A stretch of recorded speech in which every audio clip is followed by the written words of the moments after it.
Assalamualaikum warahmatullahi wabarakatuh. Waalaikumsalam warahmatullahi wabarakatuh.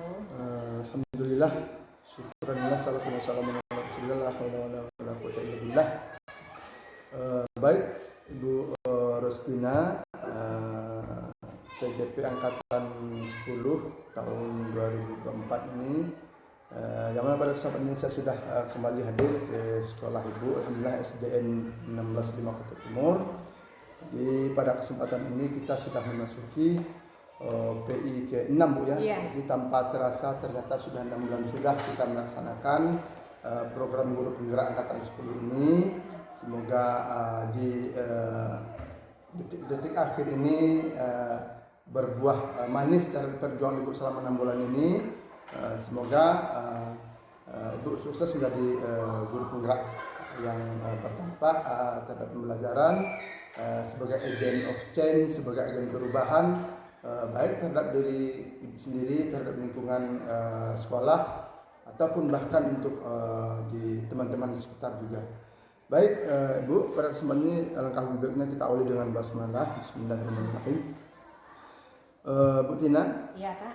Jadi pada kesempatan ini kita mungkin kita ingin merefleksi kembali terkait dengan semua program guru penggerak yang telah kita laksanakan selama 6 bulan ini. Jadi setidaknya ada 7 item yang saya akan coba minta Ibu merefleksikannya terkait pertanyaan ini. Yang pertama yang ingin saya dengar dari Ibu, bagaimana refleksi Ibu terhadap perubahan dalam pembelajaran yang sudah diterapkan selama 6 bulan yang berdampak pada diri guru dan murid yang terjadi. Silakan, Bu. Iya. Terima kasih, Pak. Akan saya coba jawab sesuai dengan kemampuan saya yang telah saya laksanakan. Berarti apa tadi, Pak, yang terlaksana, Pak, ya? Perubahan. Iya, perubahan yang terlaksana selama 6 bulan ini. Iya, yaitu perubahan yang terlaksana yang saya rasakan. Yang pertama sekali, Pak, ya, terhadap diri saya. Sebelum saya menjadi guru penggerak, mungkin saya itu bagaimana mengajar itu, Pak, tidak fokus untuk memahami anak-anak. Yang pertama sekali itu dalam belajar. Ternyata setelah saya menjadi guru penggerak, saya mendapatkan suatu ilmu, Pak, ya. Jadi anak-anak itu, Pak, ya, dia memiliki keunikan tersendiri terhadap dirinya. Jadi setiap anak itu mempunyai kepribadian masing-masing. Di sanalah saya mengambil Pak, ya, ilmunya tentang anak. Kemudian anak itu ada tipenya yang suka belajar kinestetik, ada audio, ada yang visual. Jadi dari segi anak. Kemudian dengan adanya ilmu yang saya dapat itu, saya bisa menerapkannya dalam proses pembelajaran. Kemudian dalam teman sejawat, Pak, sebelum ini mungkin kita di sekolah ini begitu kurang kolaborasi antara kita dengan teman sejawat, antara kita dengan kepala sekolah. Jadi setelah saya ikut guru penggerak, akan terjalinnya kolaborasi antara warga sekolah, ya, semua warga sekolah, termasuk komite, termasuk juga orang tua murid. Itu juga didapat setelah jadi mengikuti guru penggerak ini. Kemudian mengelola lingkungan juga, mengelola lingkungan di dalam guru penggerak. Saya juga mendapatkan ilmunya. Mengelola lingkungan itu juga termasuk sebuah aset yang perlu kita kembangkan. Jadi aset-aset itulah juga termasuk kepada ilmu baru yang saya dapati. Kemudian, Bu, bagaimana refleksi Ibu terhadap hasil survei 360 terhadap penilaian diri sendiri tentang kompetensi guru penggerak? Kompetensi tentang survei 360 kompetensi tentang guru penggerak, Pak, ya. Iya, betul. Yang pertama sekali itu terhadap diri saya sudah ada kemajuan yang di saat saya membaca survei dari anak-anak, yaitu kemajuannya di mana anak itu sudah bisa memahami apa namanya Pak ya, materi-materi pelajaran yang saya berikan, karena berdasarkan apa namanya ilmu yang apa namanya sesuai dengan kemampuannya saya menyampaikan, memberikan tugas itu. Kemampuan dan kebutuhan iya, sesuai dengan kebutuhan anak. Kemudian dari teman sejawat ya ada juga tuh Pak ya, berdasarkan survei sudah adanya perubahan, karena kami di sini ada 2 orang guru penggerak. Jadi perubahannya itu dulu sebelum menjadi guru penggerak mungkin apa namanya teman-teman ini tidak ada mendapatkan pencerahan-pencerahan, mendapat pencerahan ada tapi tidak sebanyak ilmu yang di guru penggerak ini. Kemudian lagi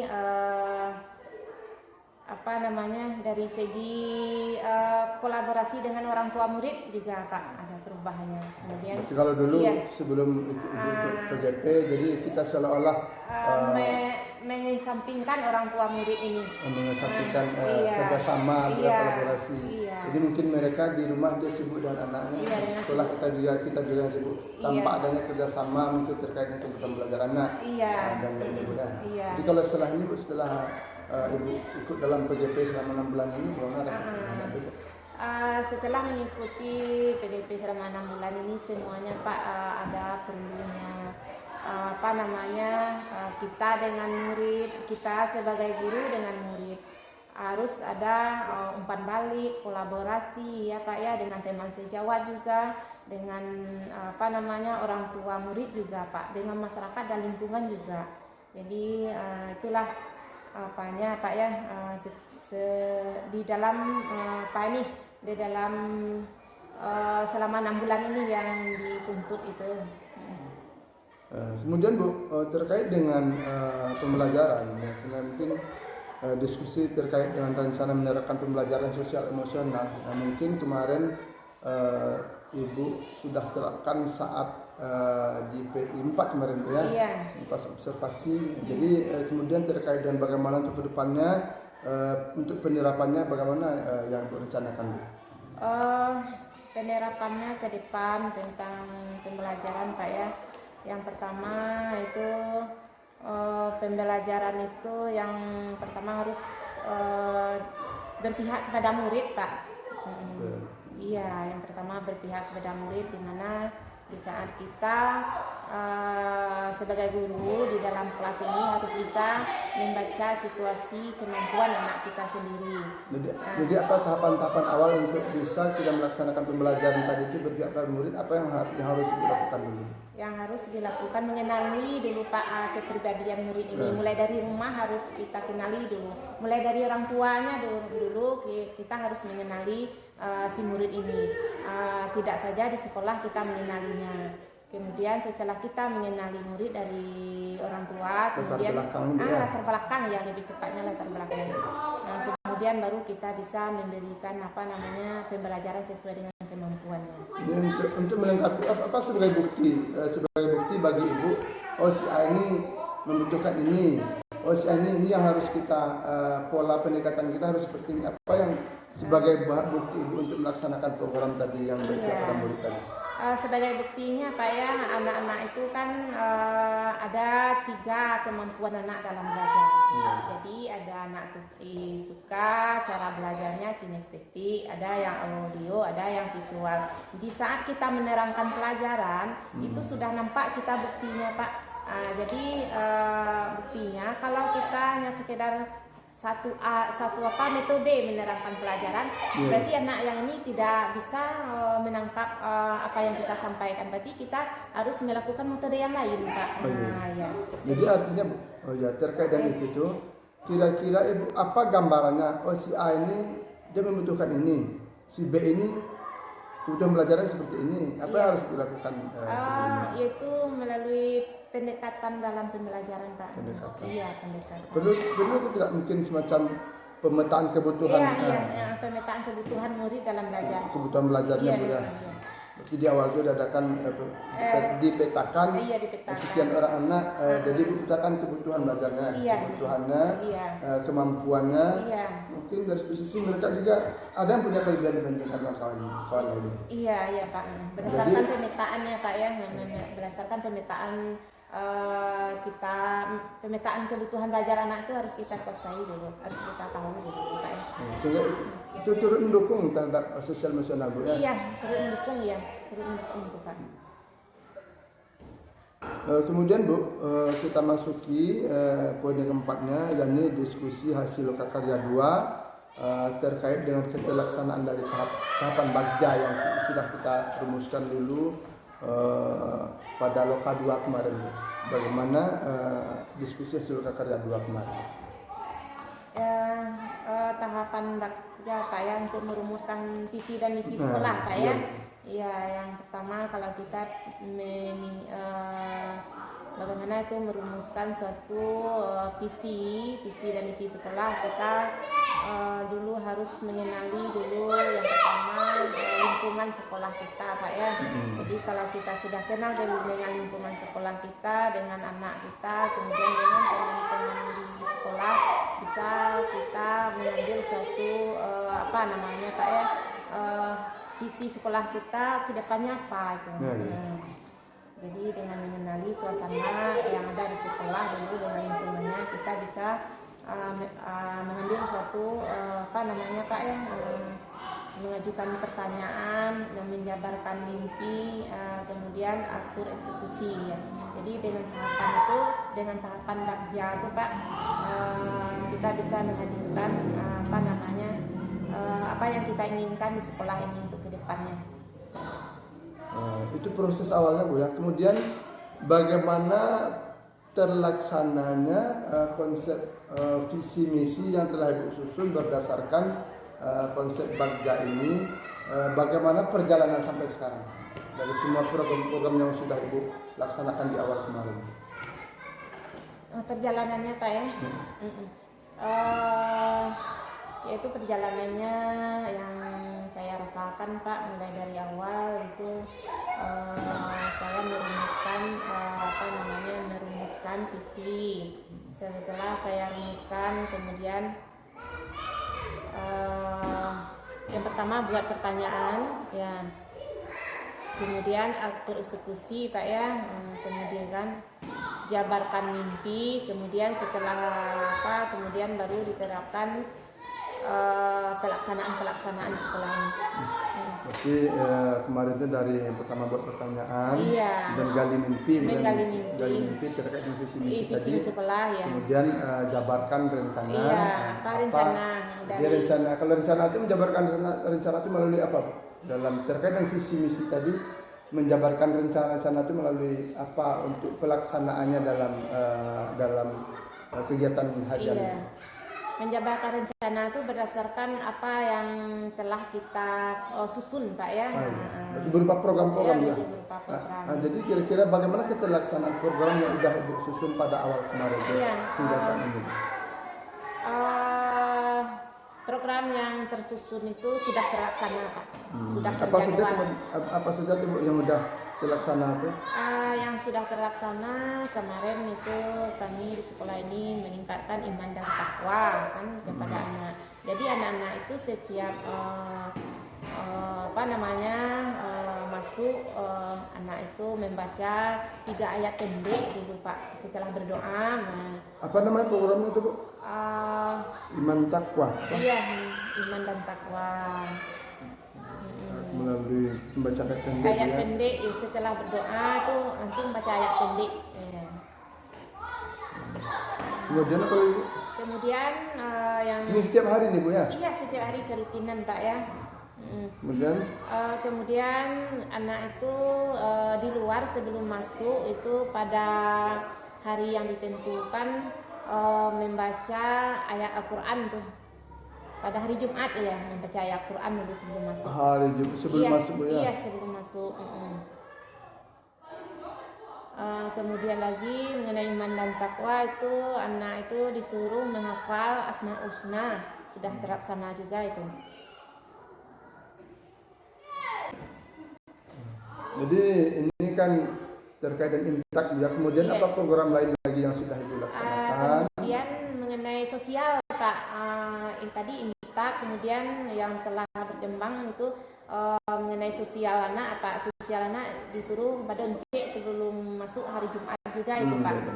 Iya, jadi hasil berdoncek itu akan dimanfaatkan untuk keperluan di sekolah ini, atau melihat teman sakit atau guru yang sakit atau tetangga kemalangan, juga dari hasil badoncek itu Pak, mengenai sosialnya. Berarti di sini yang udah Ibu paparkan dua, yang pertama terkait dengan Imtak, Iya. kemudian terkait dengan tradisi sosial badoncek Bu ya. Iya. Kemudian kira-kira apa lagi Bu, yang kira-kiranya rasanya mendukung, rasanya dibutuhkan oleh siswa-siswa murid Ibu Iya, pada penyusunan visi misi kemarin, apalagi Iya. program yang belum Ibu paparkan di sini? Mungkin Ibu sudah laksanakan, tapi yang belum Ibu jelaskan apa lagi? Yang belum dijelaskan sesuai dengan visi dan misi rasanya Pak ya. Iya. Kalau tadi kalau nggak salah Ibu pernah mengabarkan, menceritakan terkait ada program Literasi. Iya, Jadi juga. gimana Bu perjalanannya? Iya, perjalanan literasi membaca anak itu sudah berjalan lancar Pak ya, di mana literasi membaca yang saya beri nama Sabu Sami. Satu buku itu 1 minggu anak dalam 1 judul sudah bisa menyelesaikan. Jadi dari hasil dia membaca, ada tugas runtutannya, tidak hanya sekedar membaca, kemudian disuruh anak menulis apa yang dia baca.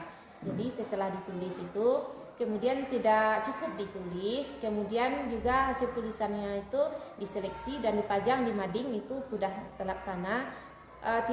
Tidak cukup saja sekedar dipajang Pak ya, tapi anak itu setelah membaca apa yang dia baca itu dia sudah mampu untuk menceritakan hasil bacaannya.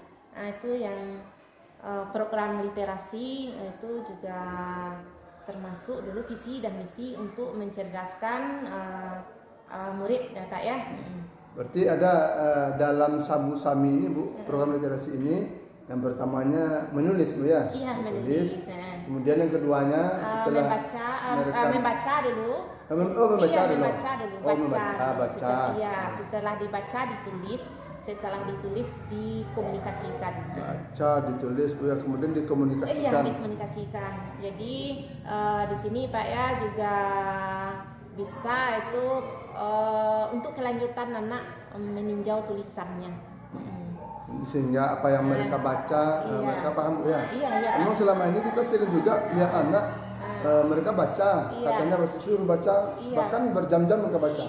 Ternyata ketika kita tanya, mereka tidak tahu apa isi bacaan. Iya, apa isi bacaan, kemudian bagaimana kesimpulan dari bacaan ya. Tapi dalam program ini Pak ya begitu sangat menarik rasanya Pak ya, yaitu sesuai dengan visi dan misi, termasuk juga itu untuk mengembangkan kompetensi murid.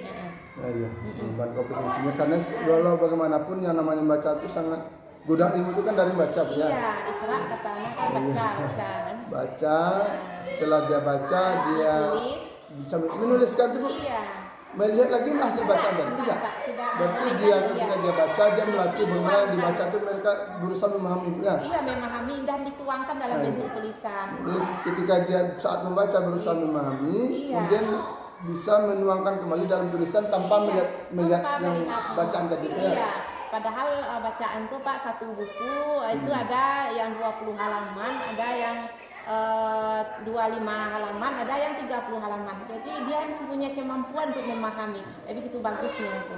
Kemudian menceritakan dulu apakah harus dalam bahasa Indonesia diceritakan atau gimana Bu? Dalam mengungkapkan atau dalam mengkomunikasikan Pak ya, itu belum diterapkan di dalam bahasa Indonesia. Tapi kalau dalam bahasa Indonesia lebih bagus. Tapi kalau dalam bahasa kampung, bahasa sehari-hari juga. Bahasa Minang Bu ya. Iya, bahasa Minang, bahasa ibu lah Pak. Di sana lucunya Pak, di saat anak menceritakan itu.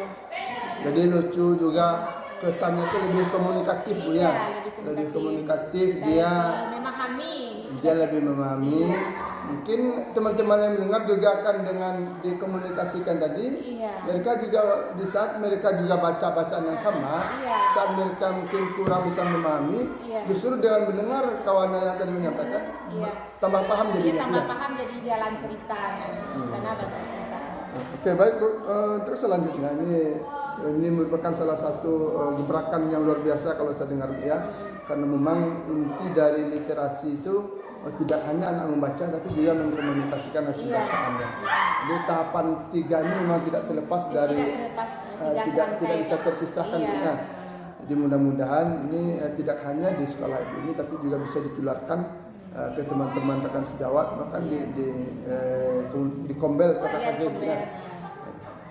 Baik Bu, untuk selanjutnya, jadi apa rencana Ibu ke depannya untuk peningkatan kompetensi guru penggerak?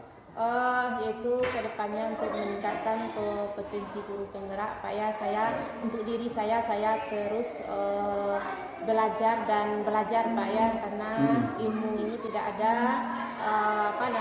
batas usia dan batas umur untuk menuntutnya. Kemudian ilmu yang saya dapat pun saya berusaha untuk mengembangkan kepada teman sejawat, kepada murid juga sudah tentu tuh Pak ya. Jadi dengan adanya saya sebagai guru penggerak ini, jadi perubahan-perubahan yang saya dapat dan saya cobakan kepada murid untuk menularkannya Pak, sehingga murid bertambah pintarnya, bertambah wawasannya dan bertambah kemajuannya dari sebelum ini. Jadi penting kita, walaupun rasanya kita sudah jadi guru Bu ya. Jadi mungkin masih banyak yang harus kita pelajari. Kita masih banyak kekurangan. Baik terkait dengan metodologinya ataupun terkait dengan bahkan terkait dengan konten pelajaran. Pelajaran, media-media ya Pak ya. Baik Bu, kemudian setelah Ibu menjalani 6 bulan pendidikan guru penggerak ini, jadi apakah Ibu bisa mengidentifikasi 3 aset yang penting untuk meningkatkan mutu pendidikan di Indonesia? Iya, jadi ada 3 aset yang paling penting untuk meningkatkan mutu pendidikan di Indonesia ini Pak ya. Yang pertama yaitu aset fisik. Jadi aset fisik ini yang ada di sekolah juga termasuk murid, termasuk juga teman sejawat, itu perlu dikembangkan kompetensinya Pak ya. Jadi kalau teman sejawat itu disuruh bukan disuruh Pak ya, diberikan suatu masukan yang berupa Pak ya, hal-hal baru tentang pendidikan. Misalnya ada webinar Pak ya, jadi di-share kepada teman-teman sejawat sehingga dia bisa juga mendapatkan ilmu tersebut. Jadi gini Bu ya, jadi 3 aset tadi, yang pertama mungkin yang Bu jelaskan tadi ada 3 aset fisik ya. Aset fisik, kemudian aset finansial, yang ketiga aset sosial. Manusia Bu ya. Manusia. Jadi kira-kira Bu, dari ketiga aset ini bisa Ibu coba identifikasikan kembali, mungkin dari segi aset fisik itu kemana arahnya itu Bu? Jadi coba Ibu identifikasi fisik ini kelompoknya apa aset yang dimiliki oleh sekarang. Kemudian yang kedua aset entah manusia yang Ibu jelaskan tadi, yang mungkin ya Bu Bapak paparkan sekilas terkait aset manusia, ada beberapa teman rekan sejawat, mereka juga punya kelebihan yang luar biasa, mungkin cuman belum termanfaatkan potensi-potensi yang dimilikinya. Kemudian ada juga aset-aset murid yang juga mungkin dengan keanekaragaman, dengan keunikan yang mereka miliki. Jadi kira-kira coba Ibu identifikasi ketiga aset ini. Kemudian ada yang terakhir aset apa tadi Bu? Yang ketiga ada finansial. Jadi bagaimana ketiga aset ini Ibu bisa kelola dengan baik? Bagaimana identifikasinya? Coba Ibu paparkan ini. Dengan adanya ketiga aset itu Pak ya, yaitu fisik, kemudian manusia, kemudian finansial. Jadi ketiga aset ini supaya dia bisa berkembang sejalan dan seiring Pak ya, juga bisa bermanfaat. Jadi kalau aset fisik apa saja Bu? Aset fisik itu termasuk murid, termasuk juga sekolah, juga termasuk fisik itu termasuk juga ruangan kelas itu fisik juga Pak ya. Termasuk juga peralatan sebagai peralatan komputer juga, laptop itu termasuk fisik itu. Jadi kemanfaatan aset-aset itu Pak ya. Kemudian saya ambil dulu contoh fisik tadi seperti teman ya Pak ya, atau murid ya. Itu apakah masuk aset manusia? Manusia misalnya ya manusia ya. Iya. Jadi aset fisiknya ya seperti apa tadi Pak ya, ada TK juga di ada pustaka juga ada fisik. pustaka. Iya, ada pustaka. Jadi karena adanya aset manusia ya di sekolah ini Pak ya, dikelolalah pustaka itu, disuruh anak membaca Pak ya. Jadi kemudian karena adanya aset manusia lagi seperti teman sejawat itu, karena adanya lingkungan, teman-teman sejawat itu membuat sebuah apotek hidup ya, seperti menanam tanaman obat-obatan, menanam seperti nanam planija apa ya. Jadi aset manusia itu bisa dikembangkan hasilnya untuk aset menjadi aset fisik juga, finansial apa ya. Jadi gini Bu ya, jadi aset-aset manusia ini ya mereka juga semua punya potensi punya potensi dan kelebihan. Jadi dengan kelebihan-kelebihan yang mereka miliki ini, jadi mereka inilah yang mengelola aset fisik tadi ya. Seperti di pustaka tadi Bu ya. Yang dikatakan tadi pustaka siapa yang bantu kita misalnya kan? Membantu ada dari guru tiket bisa diberdayakan untuk pustaka. Dimanfaatkan ya. Jadi artinya saling kolaborasi. Jadi kemudian bagaimana pula dengan aset finansialnya? Jadi ada hubungannya dengan kedua aset ini. Jadi aset yang ketiga yaitu aset finansial. Jadi untuk pendukung kedua aset ini Pak ya, dipergunakan aset finansial yaitu adanya dana bos dari dari pemerintahan. Jadi seandainya ya Pak ya di perpustakaan itu ada kurang misalnya Pak ya buku untuk mencatat atau mencatat anak siapa yang meminjam, membuat kartu pusaka lah, itu digunakan aset dari finansial dari bos itu Pak. Oh gitu ya. Iya. Berarti ketiga aset ini tidak bisa terpisahkan ya. Ya mungkin bisa kita gambarkan dalam pemanfaatkan aset. Ya ketika tidak membutuhkan finansial ya nggak usah finansial. Artinya ini di sini pentingnya aset manusia tadi dalam pengelolaannya. Iya Pak. Tapi ketika suatu saat yang namanya program itu kita kan butuh finansialnya. Jadi di saat membutuhkan finansialnya maka aset finansialnya yang dimanfaatkan itu. Iya Pak, itu maksudnya. Kemudian Bu, jadi terkait dengan aset ini kira-kira siapa salah satu contoh aktor yang bisa Ibu ambil yang bisa memaparkan di sini terkait dengan aset yang ada, bagaimana memanfaatkan asetnya, pengelolaan aset yang ada, baik aset manusianya, aset fisik dan aset finansialnya. Iya, kira-kira Pak ya ada guru kelas 5. Assalamualaikum warahmatullahi wabarakatuh. Baik, Bu Rostina, tadi kita minta ke Ibu nanti untuk membawa salah satu yang merupakan aset di sekolah ini. Jadi saya coba kepada Ibu juga bagaimana Ibu melaksanakan diskusi terkait dengan aset ini, bagaimana proses Bapak dan Ibu dalam menemukan aset-aset yang ada di sekolah. Silakan Bu Tina. Ya. Assalamualaikum warahmatullahi wabarakatuh. Assalamualaikum warahmatullahi wabarakatuh. Ya, sesuai dengan tadi rencana Bapak tadi kan ada tentang pengelolaan aset yang ada di sekolah kita ini. Kemudian pun termasuk tadi ada aset manusia, aset fisik dan aset finansial. Jadi ada apa namanya Pak ya, teman saya tentang yang akan menyabarkan tentang aset yang ada di sekolah kita ini. Jadi selamat pagi Pak. Ya. Ya. Jadi di sekolah kita ini kan ada tadi 3 aset. Ya. Jadi sudah saya sebutkan ada aset manusia, aset fisik, kemudian aset finansial. Tolong Bapak jabarkan apa saja yang aset fisik yang dimiliki di sekolah kita ini. Terima kasih Bu Roslina.